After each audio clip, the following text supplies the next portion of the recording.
We call the regular meeting of the Quincy School Committee to order. We all please rise to salute the flag.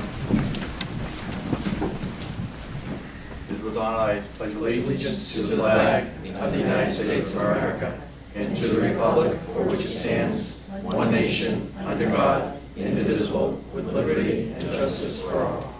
We all remain standing. Please keep in mind the families of Bob Ferrand. Bob is a former custodian with us for 14 years.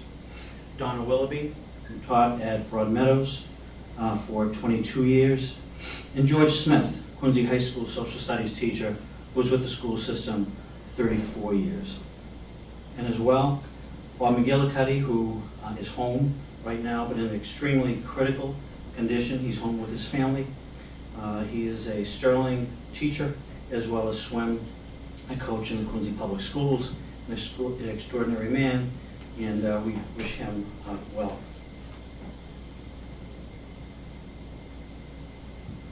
Thank you.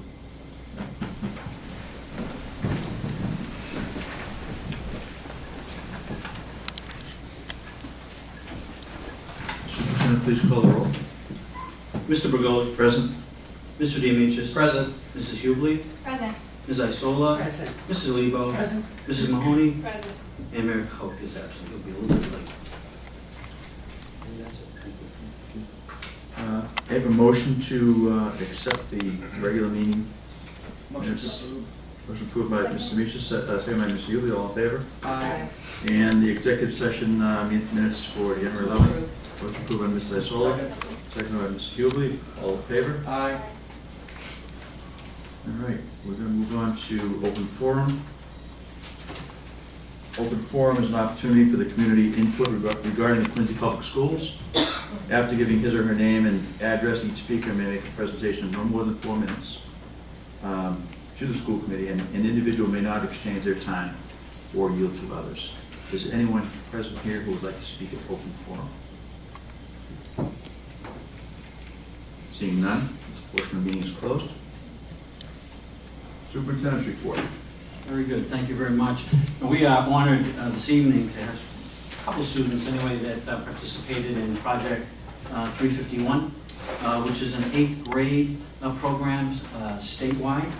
And ambassadors from every city and town in Massachusetts really participated in a year-long leadership development, enrichment, and impact opportunity.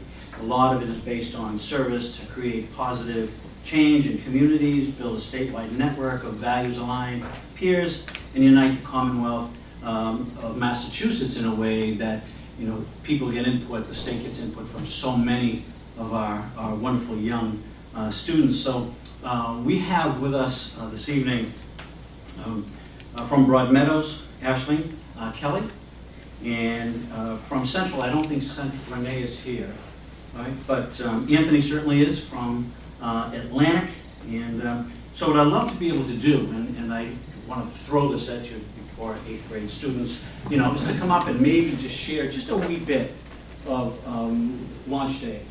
That was, I think it was probably a week ago Saturday. So would you be willing to do that? Sure. How's that, huh? Because I know it was a great day, and I got word from our principals how great you were and the great opportunities you had. So if you want to talk a little bit about service, or a little bit about the day, and you're going to flip a coin to see who goes first type of thing, but we'll have ladies before gentlemen. I'd like to thank the school committee for this opportunity to be here today. I had a lot of fun on Saturday. I met a lot of new people, and it was just a really good experience. My group, which was Team Martin Richards, we got to go to the State House, and we got to make little care packages for kids who were taken by the DCF, and sometimes if they are taken, they don't get to go home, or they don't get to, you know, grab any of their supplies that makes them feel more comfortable. So we made little care packages with, you know, like a toothbrush, toothpaste, change of clothes, pajamas, just things that would make them feel more comfortable that day, like in the situation that they're in. and I just had a lot of fun and I had a really good experience. Excellent, thank you. And Anthony? My group was Governor Joel Patrick. We went to Edwards Middle School, and my group, we painted murals that the students like made quotes of, and we painted them on the wall.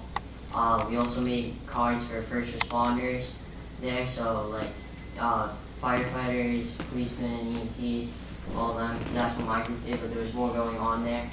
Other people in Project 351 made a safe room for students to feel safe in. So it was definitely something cool to be a part of.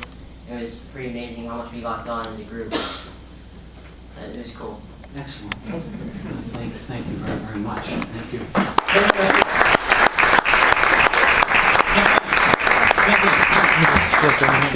He says, "I'm going to take a picture."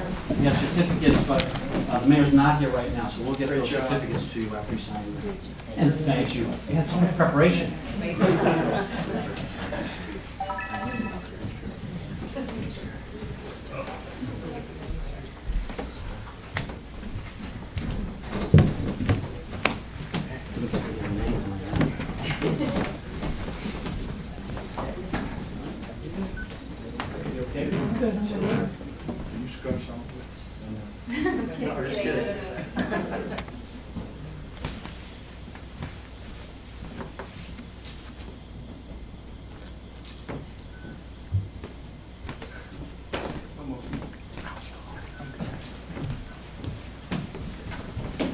Mr. Kaufman, you want to take a picture?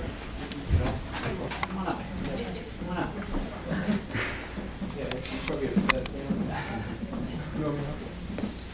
And Laura will make sure this is on the website.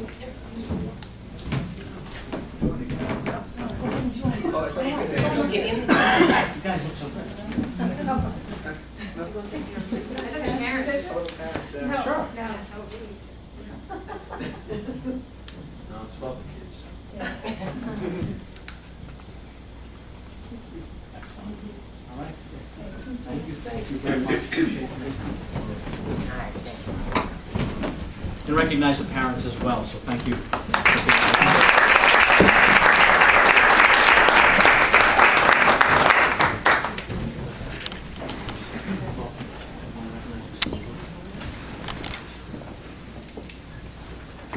Ms. Lebo? Yes, I just wanted to add something. I was able to read the article that was in the Globe after 351, and it was incredibly exciting to read the article, and so much more real to hear it from you guys, so thank you for saying that. And I understand that one of our principals also spent Saturday there. Mr. Gilbert. Mr. Gilbert also spent Saturday there, so thank you to him also, and to all the kids and the teachers who supported him. Thank you. Mrs. Mahoney? We're just so excited that this program is still going on. When it was first incepted, I was actually able to go and participate. So the things that these kids get, and along with what they said in the paper, and I'm sure that you guys could probably tell us that there was some, there was some opportunities for you to learn about each other and really kind of team build together before you even started to do the projects. And I know that there's going to be lifelong friends that you made at this. And it's just the beginning of the future of all the things you're going to be able to do. And those people that you met, you'll stay in touch with them. I've stayed in touch with a lot of those kids. I know where they've gone off to college. I know that community service became a really important part of their experience and what they've brought forward to what they're doing in their careers now. So I can't wait to see where you guys go, because I can tell in your voices when you're up here talking about the pride that you had by being able to touch so many people that you did touch in that particular day of service that you did. So thank you very much for sharing it with us.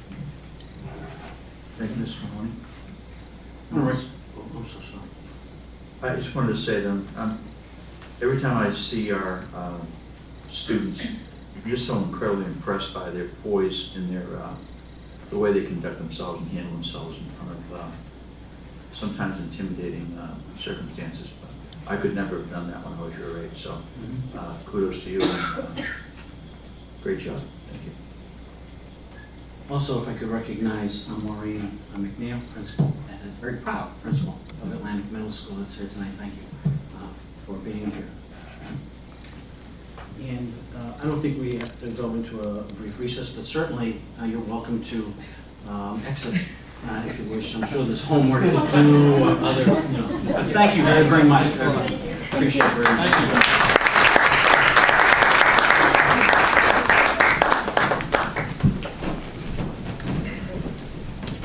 If I could, a few things, Vice Chair, to talk about pre-kindergarten registration already. You know, for next year, we'll get that information out. Pre-kindergarten for our 3 and 4-year-olds will be on Tuesday, February 28th, and Tuesday, March 14th. Again, in preparation for the next school year, kindergarten registration is Tuesday, March 7th at every elementary school. So it's children that are 5 years of age on or before August 31st. And again, all that information will be on our website, or it is on our website, whichever is Laura. All right. Special Olympics will be on Friday, February 17th, from 9:15 to 10:30 at the Squantum Gymnasium. You know, 90 of our specialized program students will be there, surrounded by 31 of our staff, and community service students from North Quincy High School will always help out at a great event. Parents, grandparents are so appreciative of being around their children, their grandchildren, doing some incredible activities and smiling and laughing and just having a great time. So we look forward to that on February 17th. Second part of the Parent Academy is tomorrow evening. That's at 6:30 at Central. The homework treaty, first one, very, very successful. And I thank the Erin and SLT members for organizing such a great event and so meaningful for so many parents. I talked to you about a matter of heart last time, so last school committee meeting, I want to make sure that we have over 700 of our grade 8 students working with Brewster Ambulance on making sure that, again, Matter of the Heart's a CPR initiative for all of our 8th grades at every middle school. All that is planned out. And then February 4th, again, entertaining parents of grade 8 students and grade 8 students to be fully certified in CPR. And again, we've had over 100, the last 3 years, over 100 parents and students. So we're very proud to continue that. And this year, they're going to also be looking at our grade 10 students to recertify in CPR. So that's another nice piece that certainly our partnership, our nurses, Mrs. Rita Bailey's doing a terrific job, but our nurses, our phys ed teachers, our health educators, our health teachers are doing such a great job. We're very, very proud, to do this during Heart Month in February. So that's a really great event that's been really institutionalized. The other, within the partnership, Quincy School Community Partnership newsletter is at your places for you to take a look at that. I neglected to mention last meeting that the Southeastern Mass Association of Student Councils met at Quincy High School. The student council there hosted 352 students and 33 advisors from 22 school systems, and did an incredible job, according to Mr. Taglieri. They had a leadership theme. Our marching band greeted all of the participants, and our culinary arts prepared a dinner for the advisors. However, the students, were lucky enough to eat Spucky's pizza. So I don't know which, I probably would have gone with the pizza. But anyway, that's no offense to culinary at all, Keith. Select pizza. Science fairs at both high schools, North Quincy High School, February 4th. Public viewing from 2 o'clock to 3 o'clock. Quincy High School, February 15th, 5:30 to 8 o'clock for public viewing. And then our Nobel Laureate program, our students will be going to Boston University to visit again.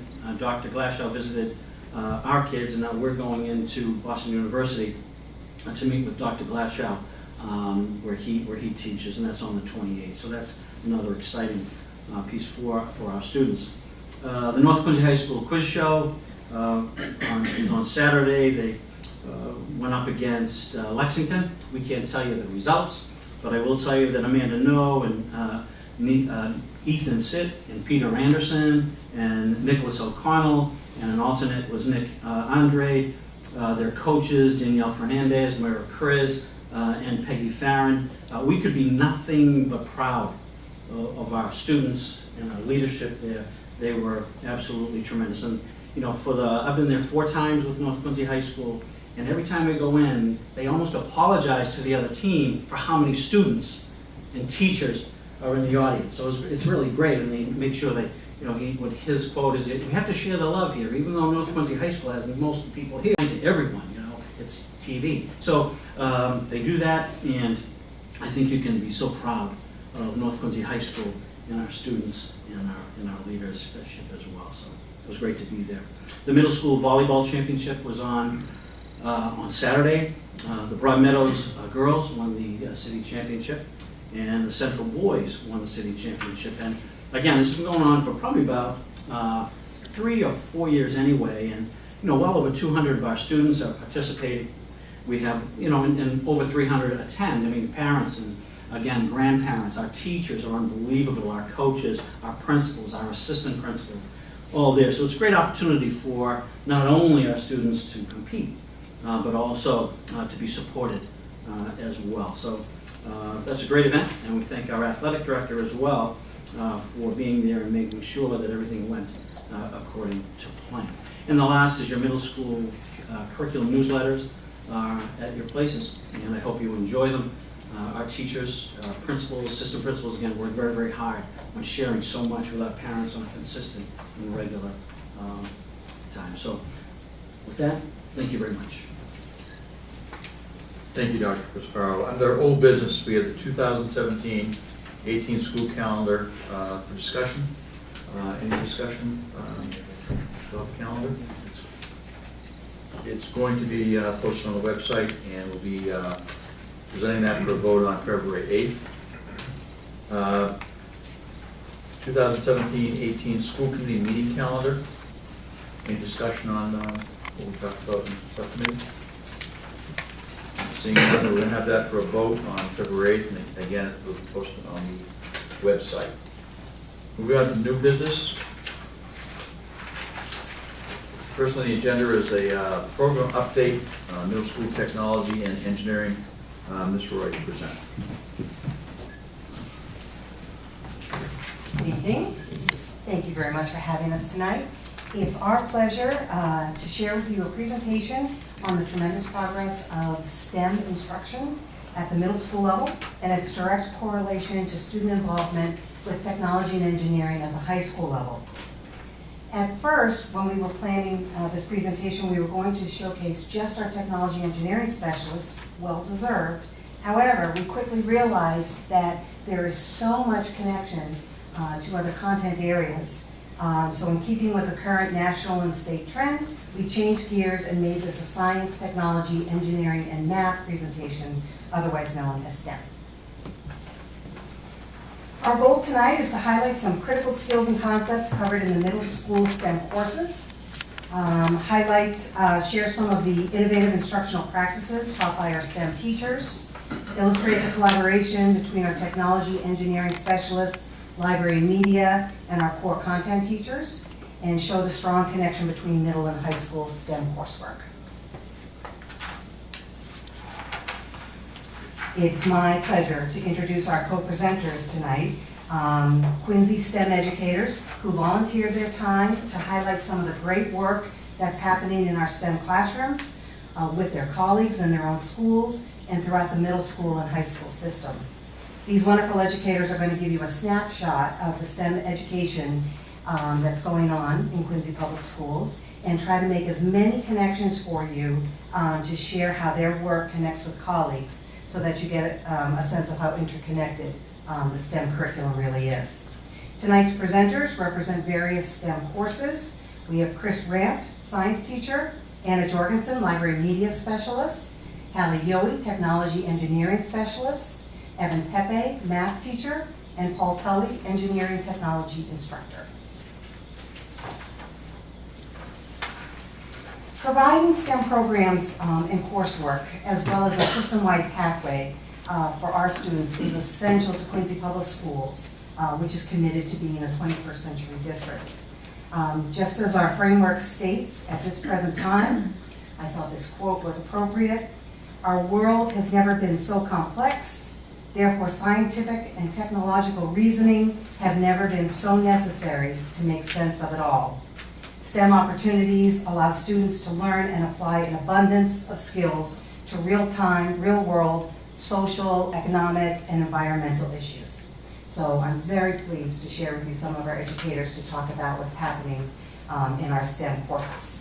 So, and actually, I have one more slide, sorry. Just to give you a sense, you've seen this before, so this is why the Curriculum and Assessment Management team is so involved with our STEM teachers, is because since the fall of 2012, Quincy Public Schools has been in a constant state of transition, starting with the Common Core Standards in ELA and Math. Then in June of 2016, we received the newly revised Science, Technology, and Engineering frameworks. And as you can see from the Venn diagram, that our individual teachers in the math, science, and ELA areas, they're working very hard on a full set of learning outcomes that they are trying to bring our students to progress from September to June.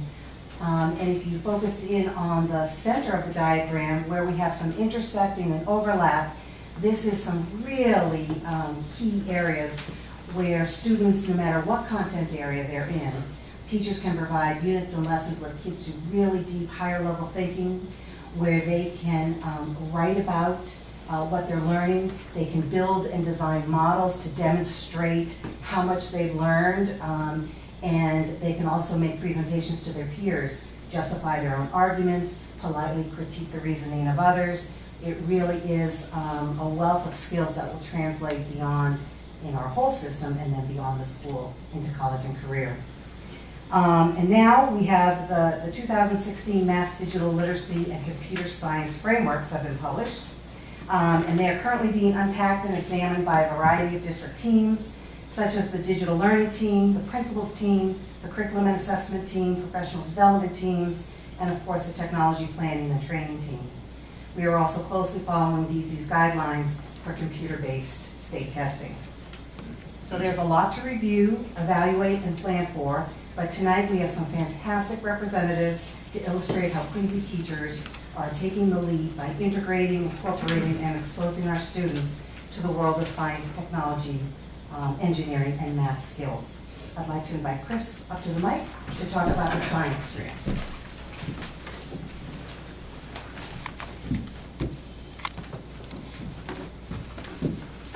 Hi guys. Inquiry activities in science classroom are powerful tools for teachers to use because they allow students to think creatively when attempting to solve a question or problem. The activities that we use in science class make excellent areas to integrate the STEM connection.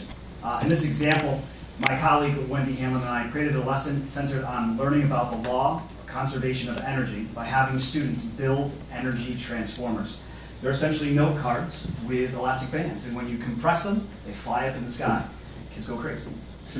Once the students have been able to identify the forms of energy being transformed and can explain why, the students are then tasked with creating questions on their own in how they can make their energy transformer fly higher.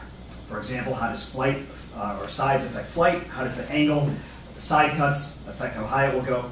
From here, the students then use their engineering design process skills taught to them by Mr. Frank, our engineering and technology teacher. They are able to develop and modify many prototypes. They use their mathematical practices that are taught in 6th and 7th and 8th grade science classes that allow them to do precision measurement and appropriate use of tools. And then we bring in technology by using slow motion capture cameras to measure the height of the flight of these energy transformers because they move pretty quickly. Finally, after all is done, the groups will present their findings to a large group, and we actually encourage arguing with other groups based upon the evidence that you're presenting in the group. So, again, this is a great example of how STEM is being used in my science classroom. The students are learning the basic essential concepts of the law of conservation of energy. They then are creating their own questions, not given by me, they created, which is great. They will build their prototypes, and this is all things they've learned from their engineering teacher. And then using the technology found on their phone, they're able to simply measure the height at which their energy transformers pop up into the sky. Because they move so quickly, they have to be able to do this. Then they would pause on their cell phone, enhance the photo to find at which centimeter their energy transformer is going up. So this is how we use the STEM connection in the science classroom. Any questions on that? Okay, I'd like to next bring up Anna Jorgensen, who will be talking about library media. Good evening. Thank you for inviting me here. So, librarians in the middle schools have now been here for 4 years. Our first students have now entered into the high school, and it's an exciting time for us to really be developing greater approaches to talk about information and also how they're interacting with that information online. This is an exciting time globally with information and how not only our students, but we as adults interact with information and take it in and process it. One thing that we're really coming to terms with is digital citizenship and information literacy for our students. Especially the last 6 months, I think, fake news and the idea of fact-finding has become a really hot topic, which has been very exciting for me. It's a time where we can really help students develop their critical thinking, to help them realize the fact that they are in ownership of how they find their news and how they can verify what they're interacting with, especially because most of them are finding this information through social media. And most of them are just seeing the headline and then just sharing it. So really making them critical thinkers about how they take in that information and how they are actually processing it will help them to be better thinkers, more critical thinkers in high school, but I think more higher thinkers in their citizenship in later life as well. And then one thing we're also working on quite a bit this year is MCAS 2.0 and the fact that it's mostly going computer-based for our 8th graders. Not mostly, it is going computer-based for our 8th graders. And the fact that what we've come up with is discovering that as an adult, I think we're panicking more than our students are with the skills that they need to be at taking the test. So right now, the engineering team and the library team have developed certain review items for them, check-ins for them, to really make sure that they go into the test feeling like they're comfortable, that really all that they need to deal with is the content versus thinking, how do I get back to that question that I wasn't sure about and I'd like to review again. So we had created a Prezi for them that they were going to be showing, I think, school-wide, district-wide for our 8th graders for them to look at.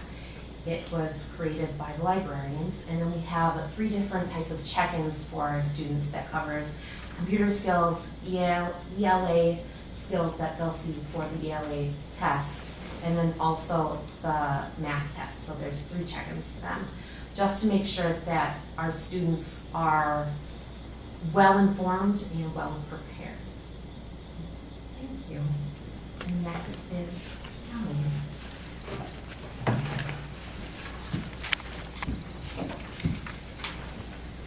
Everyone, Cindy. My first time here, I'm very excited. I'm also super excited to be teaching technology and engineering. I previously had taught 7th grade science for 4 years, so I'm so excited to be in this role. I'm even more excited to get this first year under my belt and implement things, over the summer and next summer. Things are always changing, which is exciting. Right now, some of the highlights in my curriculum include everything from computer-aided design to product design, architecture, structures and bridges, energy technologies, and definitely the engineering design process is in everything we do in the classroom. Hands-on activities are key for my classroom, and some of those have included making balloon-powered race cars and testing them, building and testing earthquake-proof structures. Jello gets everywhere, in case you're wondering what that looks like, but that's kind of fun. And also using green screens, which we're currently using, which is a great example of something that's really inexpensive to do in a classroom, requires no Wi-Fi, super low tech. It's a free app created by a teacher that we've been using. I ordered $10 green screens off of Amazon, and I have 6 giant ones around my room. And the kids have a blast with it. they're growing up in the YouTube generation and Snapchat and all of that, so they are already videoing themselves all the time. So if we can make it educational, it's awesome. There's not a day that a teacher doesn't come in my room and they're like, what are you doing in your classroom? This is all we're hearing about. And eventually they can incorporate it in their content areas. So collaboration amongst STEM teachers is key. I feel really lucky that I work with amazing colleagues in Quincy who help to create and carry out engaging activities for the students. And without that collaboration, these meaningful activities wouldn't mean that much. So it's really key, this collaboration. And I've had great experiences in 2 different middle schools. In grade 6, I'm really excited, we'll be creating solar-powered phone chargers later this year. In grade 7, with their math and science teachers, we will be doing a Shark Tank project where the students become full-fledged entrepreneurs. And they have to budget, and they have to build prototypes of their design, they have to create logos. So it's incredible. They're just beginning to create ideas for this now.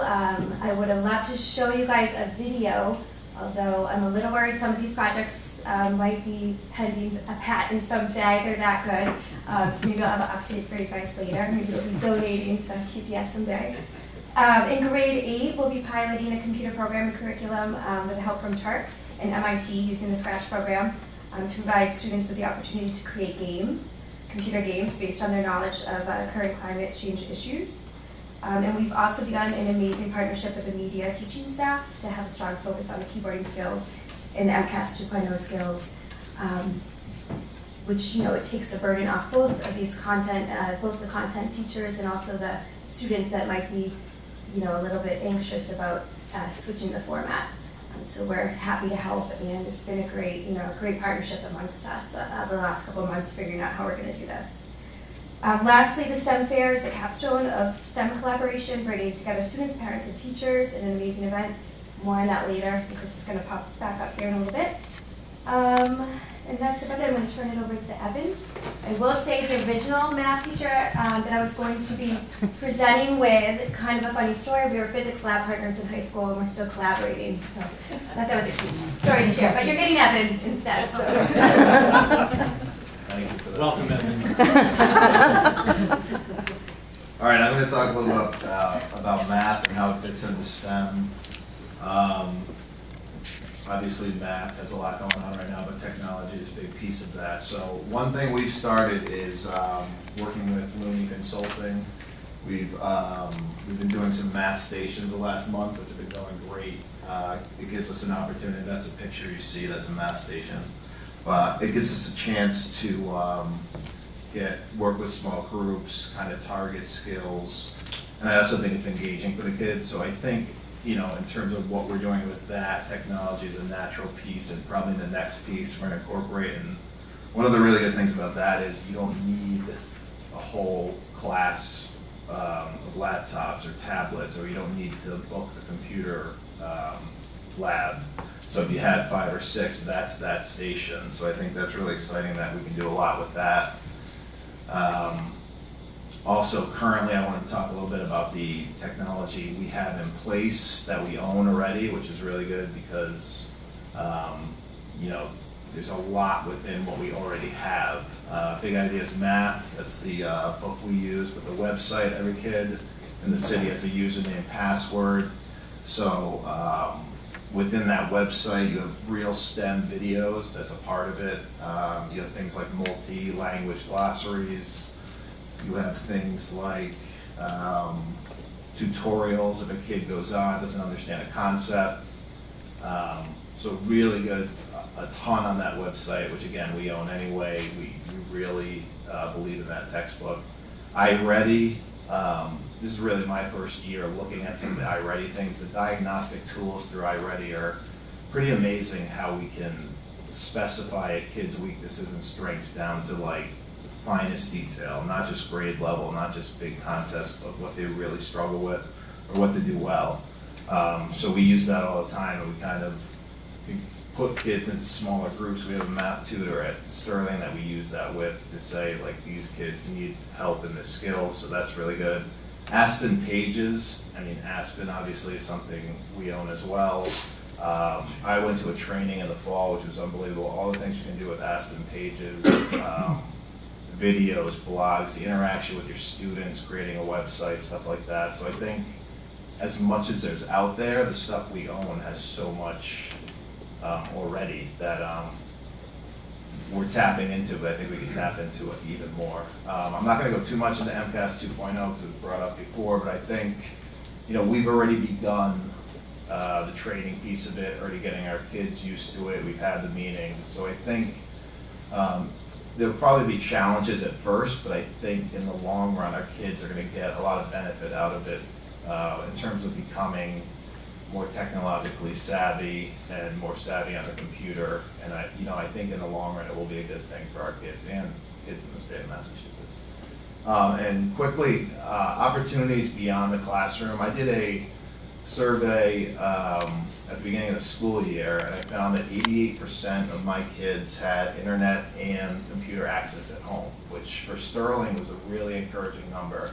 So I just think there's so much opportunity in terms of homework or project-based things that, our time is limited, obviously, from 8:30 to 2:30, but if we could use that time beyond the classroom kind of efficiently, and I think it's also going to engage and motivate our kids, to have those opportunities, because that's what they thrive at, that's what they want. So I put that in there as well. So that's just a general technology and math slide. The next one, this is the collaboration piece. Myself and Tom Eldridge in August got together with a few other tech and content area teachers, and myself and Tom kind of brainstormed the first day, and we came up with a really interesting project that is so authentically STEM. It was really driven by Tom's idea, and then the math kind of filled into it. So essentially, the project was about wind energy and designing a blade that would kind of produce energy at different levels. So the point on the kids' end in engineering would be designing the blade, and that's a part of the engineering design process. And if you look at the pictures, it might be tough to tell, but the one on the far left, if you're looking at the screen, on the end of, Tom set up the base of it, but on the end of it is the actual blade which the kids produce. So that the engineering tech piece of it was the design process. And then the math piece of it was the measuring, graphing, the relationship between the variables of wind speed and amps, and kind of graphing and measuring those things, obviously as they relate to 7th grade math, but it kind of spanned grades as well.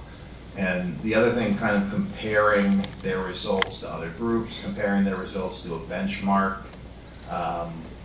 So really, really good project. And one of the best parts was at the end, we kept talking about what else, and just bringing other content areas in, like ELA, how do you write scientifically? Our kids struggle with different formats of writing. They can do personal narratives pretty well, but then when you get into like business writing or scientific writing, it's a different skill, obviously. So, and we even got to the point where we're talking about average wind speeds. Tom was ready to get in his car and go to Hull and measure the winds out there. So a lot of good things and a lot of potential. We're just at the implementation stage because I kind of needed to catch up. Tom was more flexible on his end, but I needed to catch up in the book to where the section applied to the project. So that was, we're excited to implement it, see where it goes, and the planning piece was really fun. And I just think it's a really good example of how two teachers from the tech engineering field can get together with someone from math or science or even ELA. Like I said, there's a lot of potential there. So I'm going to turn it back over to Chris, I believe.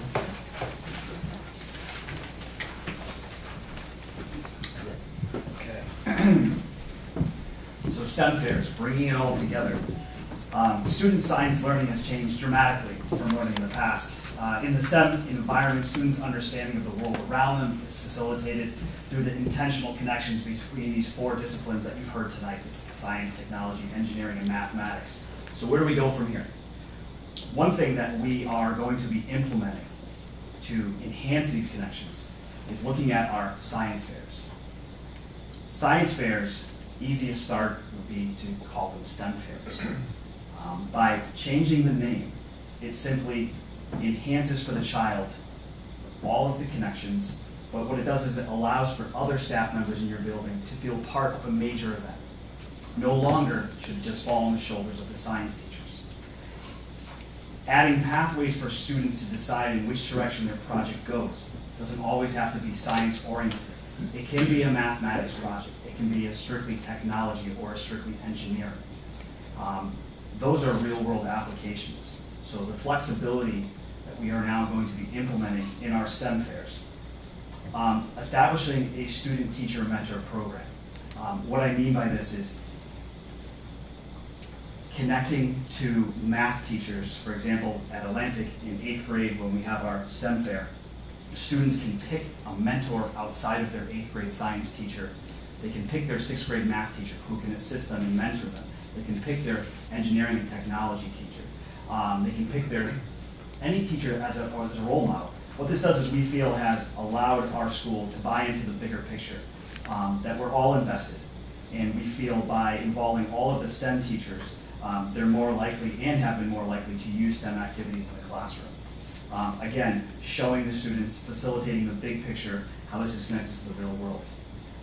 Eventually, all the middle school and high schools will move towards developing this type of integration into their science fairs. Again, you might just think, you're just changing the name. But by doing something as simple as that, you are truly emphasizing the change that is happening nationally, and that's happening in education.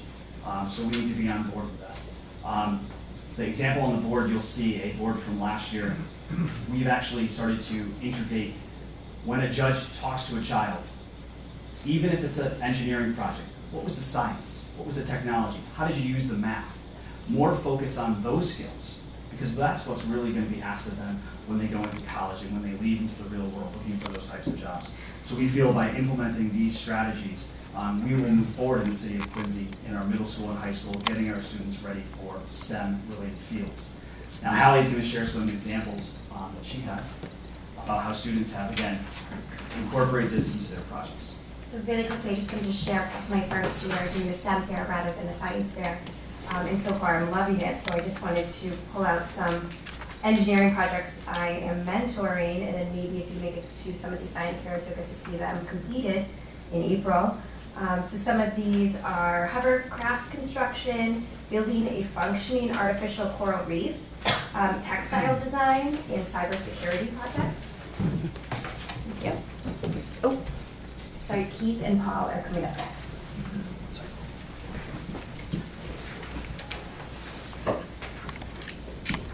Thank you, Alan, and good evening, everyone.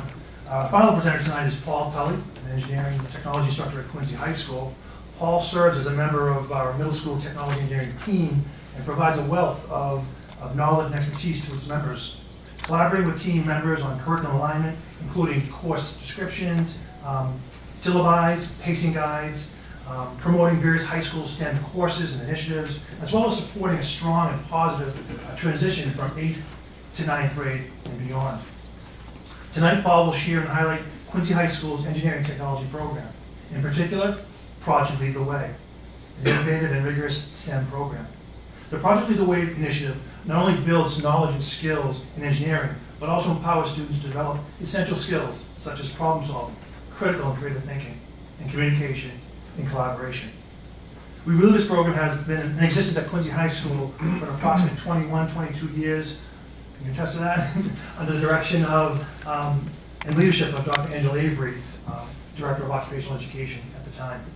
Finally, is our goal and our plan to continue our efforts through your support to increase career and technical education program offerings within our program of studies at North Quincy High School this fall, offering engineering and technology and replicating the Project Lead the Way initiative. So we're quite excited, and we certainly, in the weeks and months ahead, provide you with further details. So without further ado, Paul Tully.